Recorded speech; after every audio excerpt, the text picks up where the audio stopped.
Hola chicos, vamos a comenzar entonces con la materia de la segunda unidad del curso de producción animal.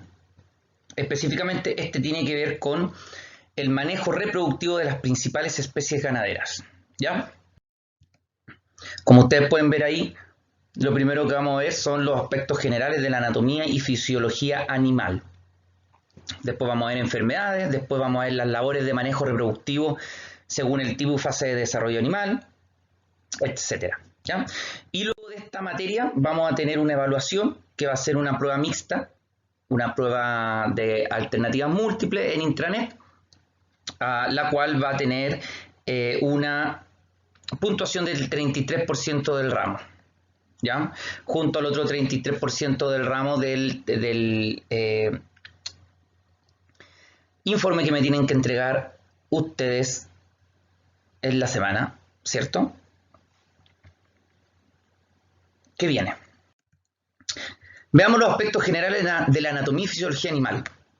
Todo parte de las células cuya unión o conjunto de células forman los tejidos que forman en definitiva los órganos de los animales, cuyos órganos son parte de un sistema o de un aparato, en este caso el estómago, por ejemplo, parte del sistema digestivo, y estos son parte entonces del individuo que nosotros tenemos que llegar a conocer. Nosotros vamos a ver este sistema que está compuesto por varios órganos que los vamos a ir revisando uno por uno en el caso de algunos animales. Conceptos generales. Cuando hablamos de anatomía, hablamos de la ciencia que estudia el número, estructura, tamaño, forma, disposición, situación y relaciones de las diferentes partes internas y externas de los animales. Eso significa anatomía. Cuando hablamos de la fisiología, es la parte de la biología que estudia el funcionamiento de los órganos. ¿Cómo funciona? Eso es la parte fisiológica. Tejido es la estructura constituida por un conjunto organizado de células diferenciadas y ordenadas regularmente que realizan un trabajo fisiológico coordinado. Órgano, unidad funcional de un organismo que constituye una unidad estructural y realiza una función determinada. Aparato, conjunto de órganos que en un animal desempeñan funciones coordinadas para un fin determinado. Sistema, conjunto de órganos y estructuras similares que trabajan en relación para cumplir alguna función fisiológica en un ser vivo. Los sistemas comparten cierta coherencia morfofuncional, tanto en sus órganos y tejidos como en sus estructuras y origen embriológico. Veamos entonces los aspectos generales de la anatomía y fisiología animal y vamos a empezar por aquellas razas que tienen el mismo tipo de sistema de anatomía y fisiología animal, que son los rumiantes, que lo vamos a ver a continuación. Cuando hablamos del sistema digestivo, hablamos del conjunto de órganos que a través de procesos mecánicos y químicos descomponen los alimentos que consume el animal para convertirlos en sustancias más simples y que puedan ser asimiladas por el organismo. En general, el sistema digestivo está formado por los siguientes órganos y glándulas: la boca, la faringe, el esófago, el estómago, el intestino delgado, el intestino grueso y algunos órganos o glándulas anexas como lo son la parótida, submaxilares, sublinguales o también el páncreas, conducto pancreático, y el hígado, vesícula biliar y conducto biliar. Todo eso es lo que ustedes ven aquí, algunas partes de las que forman parte de este entonces sistema digestivo que vamos a empezar a ver ahora. Por lo tanto, el sistema digestivo de los animales anatómicamente y fisiológicamente los podemos dividir en o clasificar en los que son monogástricos, o sea, tienen un solo estómago. Ahí están los porcinos, los equinos, los caninos y los felinos, por ejemplo. Los poligástricos, que tienen varios estómagos, y ahí tenemos los bovinos, los ovinos y los caprinos. Y los aviar, que tienen un sistema diferente a los anteriores. El estómago de los animales puede ser de dos tipos: simple, en el caso de los monogástricos, o sea, un solo estómago, como lo tenemos los humanos también, o puede ser compuesto, como en el caso de los rumiantes, que, como les decía yo, como son poligástricos, tienen más de un estómago. ¿Ya? Aquí hay una gran diferencia en lo que es una región del estómago simple, que ustedes lo ven al lado izquierdo, y la región del estómago de los rumiantes, que tiene varios tipos de estómago: el abomaso, el retículo, el omaso y el rumen.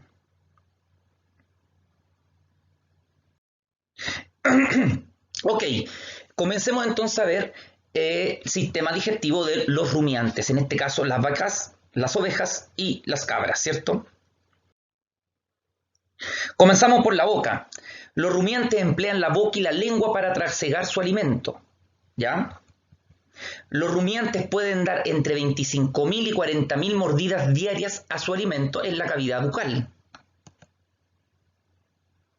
Tienen una gran lengua porque ellos, como no tienen dientes arriba, ustedes lo pueden ver en esa foto, el animal pesca con su lengua el pasto para poder sacarlo.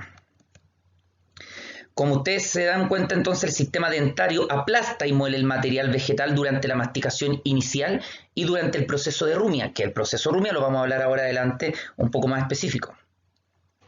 La saliva que se genera en la boca ayuda a masticar y a tragar y a hidratar los alimentos. Imagínense que una vaca madura que está en proceso de alimentación llega a producir hasta 50 litros de saliva al día para poder tragar el alimento que consume.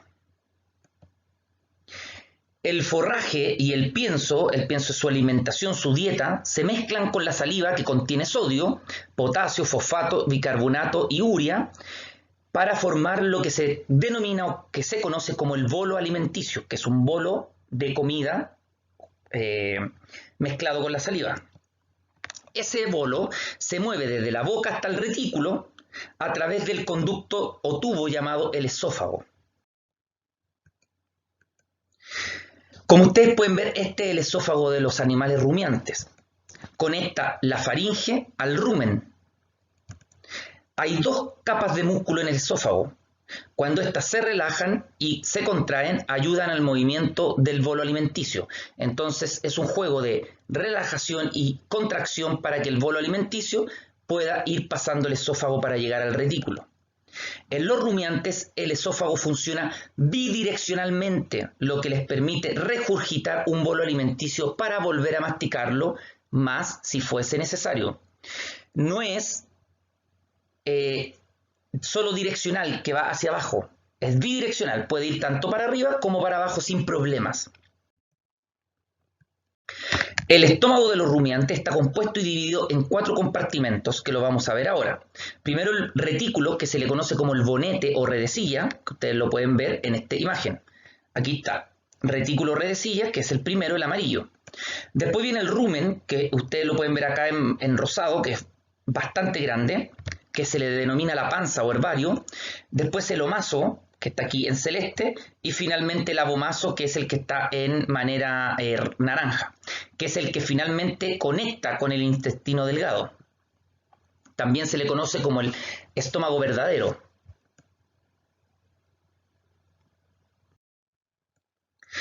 El retículo, que es la primera parte del estómago, que ustedes lo pueden ver aquí, que es la parte café que se encuentra en la fotografía de abajo, sus paredes internas se asemejan a un panal de abejas. Tiene una capacidad de aproximadamente 20 litros en una vaca adulta y su función principal es la de movilizar el alimento hacia el rumen o hacia el omaso en la regurgitación del alimento después de la rumia. Ya lo vamos a ver. Ya lo vamos a ver.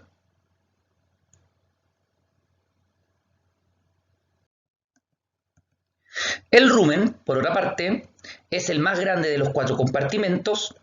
Tiene capacidad para 150 litros en una vaca adulta, representa aproximadamente el 80% del estómago y dentro del rumen se activan los microorganismos como bacterias, hongos, protozoos, los cuales llevan a cabo el proceso de fermentación anaeróbico, o sea, gracias a los microorganismos que se puede descomponer el alimento que consumió la vaca. Recuerden que es pasto, no es un alimento que se digiere fácilmente, por lo tanto, ahí deben estar entonces estos microorganismos para producir la descomposición. ¿Cierto? Funciones del rumen: degradar los carbohidratos, proteínas para ser fermentados por los microorganismos, absorción de los ácidos grasos volátiles como fuente de energía, retiene partículas largas que requieren ser trituradas, cuando de repente pueden pasar paja muy larga o pastos muy largos. Proceso de la rumia, y aquí esto tiene que quedar bastante claro para que ya ustedes conozcan bien cómo es el proceso que hacen estos animales rumiantes. La rumia se conoce como la regurgitación del bolo alimenticio desde el retículo a la boca. ¿Para qué? Para volver a masticar. Esto logra disminuir el tamaño particular del alimento y aumentar la superficie para que los microorganismos puedan ejercer una mejor fermentación. La rumia ocurre principalmente cuando el animal descansa, no cuando está comiendo, ¿ok? Por lo tanto, aquí esto es importante, el nuevo bolo alimenticio pasa otra vez al rumen, desde donde es impulsado hacia el retículo, que constituye el depósito en el que se acumulan los alimentos una vez que están suficientemente fermentados. Luego en el retículo se producen contracciones que conducen el material hacia el omaso. Luego el orificio que los comunica se cierra. ¿Ya? Por lo tanto, al principio la comida llega hasta el rumen. Empieza ahí al rumen, ¿cierto? Pero cuando le falta ser masticado, se va al retículo y el retículo lo envía nuevamente a la boca. Luego de eso, el nuevo bolo alimenticio pasa otra vez al rumen, en donde de nuevo lo impulsa hacia el retículo, pero si el retículo considera que está suficientemente bien, entonces el retículo lo pasa hacia el omaso y no lo devuelve hacia la boca. Fases de la rumia. Primero, regurgitación, devolver el bolo alimenticio. Siguiente fase de la rumia, remasticación, remasticar el bolo alimenticio. Tercera, reinsalivación. Cuarta, redeglución, o sea, vuelta a tragarlo. Aquí muestra más o menos cómo es. En esta imagen, comienza la rumia, traga el alimento, llega al rumen, como se ve ahí, luego al retículo. Bueno, ahí dice rumen, retículo, porque luego se devuelve hacia la boca. El tiempo de rumiación es variable y depende del tipo de alimento que ha consumido el animal. Hay alimentos que son más difíciles de descomponer que otros. Por lo general, cada rumiación demora aproximadamente 30 minutos.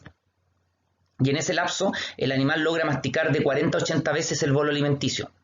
Si ustedes calculan que la rumia se llega a repetir de 10 a 15 veces al día, en cada descanso que tiene entre comidas durante ese proceso, entonces ocurre la digestión de alimentos. Por eso son muchas las masticaciones que realizan los rumiantes al día. Bueno, habían visto que primero está el retículo, el rumen, ahora viene el omaso, ¿cierto? Es una estructura compuesta por pliegues musculares, conecta el retículo rumen con el abomaso.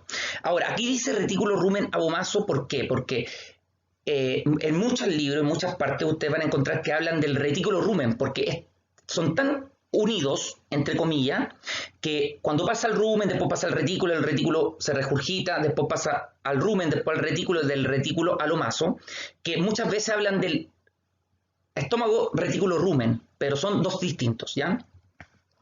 Entonces el abomaso es el que conecta este retículo rumen al abomaso finalmente. La función que tiene el omaso, ustedes lo ven aquí, es absorción de grandes cantidades de agua, minerales y ácidos grasos volátiles, y las partículas largas son atrapadas en el pliegue de la pared para su debida degradación. Aquellas que ya pasaron al omaso porque no se vieron antes, se quedan aquí en los pliegues y se degradan con el tiempo. Este funciona como una bomba, o sea, el omaso lo que hace es impulsar el alimento o succionar el alimento desde el retículo al abomaso, pasarlo por ahí. Como ustedes pueden ver, acá tenemos una flecha en donde entra el alimento hacia el rumen. Después, acá abajo teníamos el retículo, ¿cierto? Por lo tanto, cuando se devuelve a la boca, después baja al retículo y aquí la bomba que produce el abomaso lo manda entonces al abomaso. Y el abomaso, que es el cuarto, es el estómago conocido como el verdadero estómago, estructura y funciones muy similares a la de los estómagos de los no rumiantes, con las funciones de secreción del ácido clorhídrico y enzimas digestivas, digestión de carbohidratos y proteínas que escapan a la fermentación rumial, digestión de la proteína microbiana producida en el rumen, Eso sería entonces la parte de los 4 estómagos. Luego en el intestino delgado viene el intestino delgado y el intestino grueso, que tienen las mismas características que en los monogástricos. El intestino delgado y grueso, después del abomaso, son localizaciones adicionales para la absorción de nutrientes. El intestino delgado está formado por el duodeno, yeyuno e ilión, y en ella está la absorción activa de nutrientes. La pared intestinal contiene numerosas proyecciones en forma de dedo, llamadas vellosidades, que aumentan el área de superficie intestinal para ayudar también con la absorción de nutrientes. ¿Ya? Ahí ustedes lo ven entonces, todos estos pliegues circulares y vellosidades que ayudan para que todo lo que se digirió, todos los nutrientes que quedaron de este proceso se vayan digiriendo aquí, absorbiendo. En cambio, en el intestino grueso, lo que se absorbe es el agua de los materiales que pasan a través de él, y luego se excreta por el recto las heces, y está dividido en el colon ascendente, colon transverso y colon descendente, y el ciego, que también, y el recto son partes de este intestino grueso. El colon es la parte donde se produce la mayor parte de la absorción de agua del intestino grueso, el colon. Y otros anexos del sistema digestivo: está el páncreas, que secreta enzimas necesarias para la digestión. Además, secreta la insulina, que regula los niveles de glucosa en sangre. Y el hígado, que está situado oblicuamente sobre la superficie abdominal del diafragma, a la derecha del plano medio. En bovinos el hígado no es lobulado, aunque se pueden considerar 2 lóbulos, uno superior y uno inferior. Fíjense aquí en el hígado, ¿ya? Pero finalmente, las secreciones que producen el páncreas y el hígado ayudan a elevar el pH de 2,5 a 7 y 8. ¿Por qué es importante que el hígado y el páncreas aumenten el pH? Porque es necesario que las enzimas del intestino delgado funcionen correctamente, y ellas funcionan correctamente en ese tipo de pHs. La bilis de la vesícula biliar, que tiene que ver con el hígado, se secreta en la primera sección del intestino delgado y del duodeno para ayudar en la digestión. ¿Ya? Entonces, finalmente estos órganos anexos, que son el páncreas y el hígado, ayudan a aumentar el pH con sus secreciones para que el intestino delgado funcione correctamente. ¿Cómo pasan los lactantes? ¿Se acuerdan que yo les decía que el ternero o el cordero o el cabrito está tomando papa hasta un cierto punto, porque todavía no tiene muy desarrollado el rumen, ¿cierto? Aquí lo vamos a ir viendo. Entonces, el animal lactante, el rumen y el retículo están muy poco desarrollados, por lo tanto, la leche que llega al estómago pasa directamente al omaso y luego al abomaso. Eso es lo que pasa cuando están pequeños. Y eso pasa durante la primera etapa de la vida. Por lo tanto, la digestión que realizan los lactantes se asemeja más a la de un cerdo que a la de un rumiante. Es más monogástrico que poligástrico. En el momento en que el lactante o el cordero empiezan a comer alimentos sólidos, el rumen y el retículo comienzan a aumentar su volumen hasta que el animal adulto abarca el 85% de la capacidad total del estómago. Se considera que a las 6 semanas los terneros ya poseen flora ruminal normal, y a los 3 meses de vida ya han desarrollado suficiente su rumen y están en condiciones de dejar de amamantar. Yo le había dicho entre 3 y 4 meses. Ahí está el momento en que ya tienen tan desarrollado su rumen que ellos ya pueden empezar a alimentarse de otro tipo de alimentos que no sea la leche materna. Ya, por lo tanto, aquí está el proceso digestivo de los rumiantes. En la boca y en el retículo rumen pasa entre 24 y 28 horas el alimento. Aquí es donde más pasa. ¿Por qué? Porque es el momento en que pasa al rumen, y del rumen a la boca al retículo, etc. Cuando pasa al omaso y al abomaso, eso es súper rápido, de 1 a 3 horas. En cambio, del intestino delgado al intestino grueso y luego al recto para defecar, de 10 a 20 horas. ¿Ya? Ese es el proceso digestivo que se demora en un animal rumiante. Chicos, finalmente aquí ustedes pueden ver lo que pasa. El alimento es llevado a la boca, se mastica, o la primera masticación, y luego este alimento es llevado al rumen. En el rumen, como yo ya le había dicho, se llama retículo rumen o rumen retículo porque ellos están unidos por entre medio. Entonces, como que el alimento pasa de un lugar a otro, ¿ya? Luego de eso, si es que faltase el proceso de la rumia aquí, el alimento es transportado hacia el retículo, que en realidad es el mismo lugar, y el retículo lo devuelve hacia la boca. Luego en la boca lo vuelven a masticar y vuelve a ir hacia el rumen luego. En el rumen, cuando esté listo, lo pasa al retículo, donde lo manda al omaso, luego al apomaso, intestino, recto, fecas, ¿cierto? Así que esa es la parte como viaja este bolo alimenticio hasta que sale como desperdicio. Chicos, nos vemos mañana, que estén muy bien. Chicos, esa es la clase de hoy día, espero que les haya gustado, nos estamos viendo mañana.